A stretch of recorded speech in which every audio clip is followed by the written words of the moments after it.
do I think about during a show? This is a curious question. I love just looking around the stage and just looking at everybody. I look at Greg a lot. For some reason, drums and keyboards, there's a real connection. I used to love staring at Page when he used to play, and he used to get kind of very insecure because he'd kind of look at me and go, oh, why is he looking at me? And this went on for years.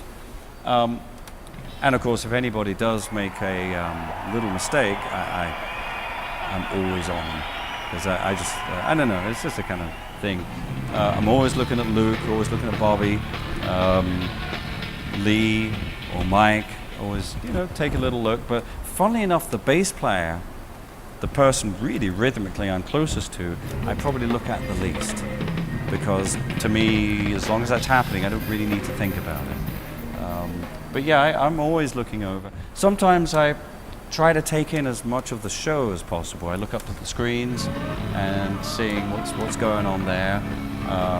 And then all of a sudden, our LD makes a change and I see myself, but of course then we have a time thing and I have to look away. It's so weird. I look at the lights and then I look around at the audience. And sometimes it's amazing how many people you recognize. Fans that come night after night. They're just in a different place.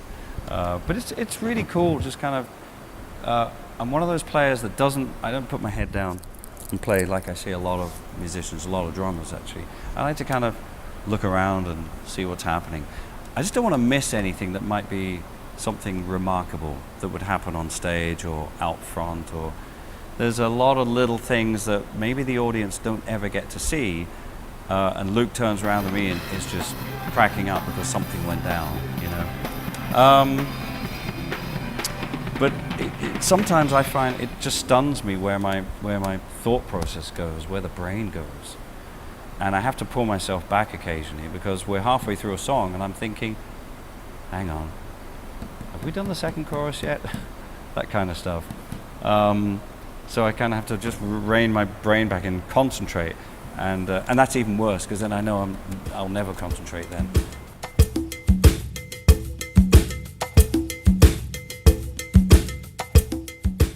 Over the years, as the band has played Africa, we've kind of approached it from a different perspective.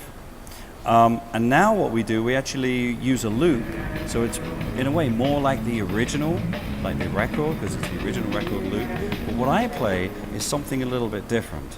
And you'll see from that angle exactly what's going on.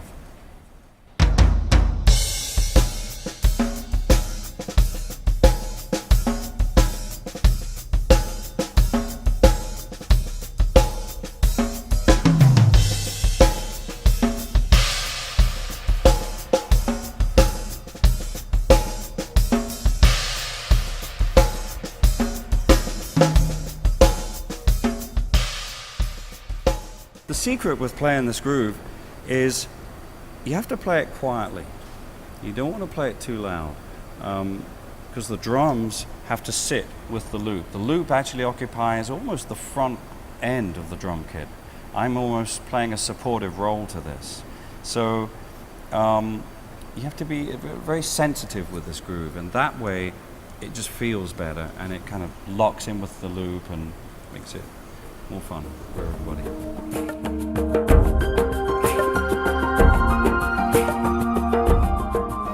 Another thing I want to actually demonstrate is Bottom of Your Soul.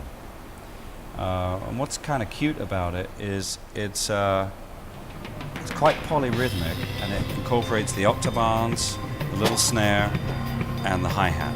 And one of my favorite grooves is anything that's in 6 or 3 or 9, but 6 especially, or 12, because it's all the same really. It's just a lovely groove to play. I'm going to demonstrate it for you.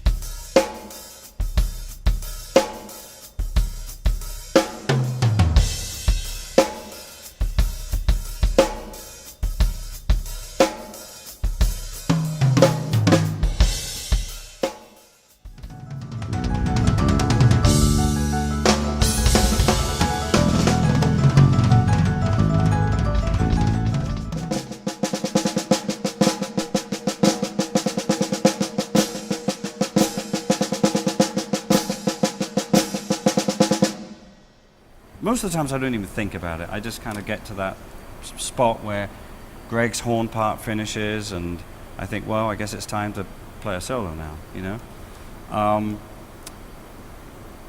Other times I kind of have a plan. I think, okay, I know what I'm going to do. I'm going to start on the toms. I'm going to play kind of quite slowly, triplet form maybe. And it's funny, I don't know what happens, but I start and it comes out totally different. Not what I planned at all. And I just feel, you know what, with me, some players play, they kind of have it planned out. I just never have it planned out. So I just kind of go where the drums take me. It's a musical thing.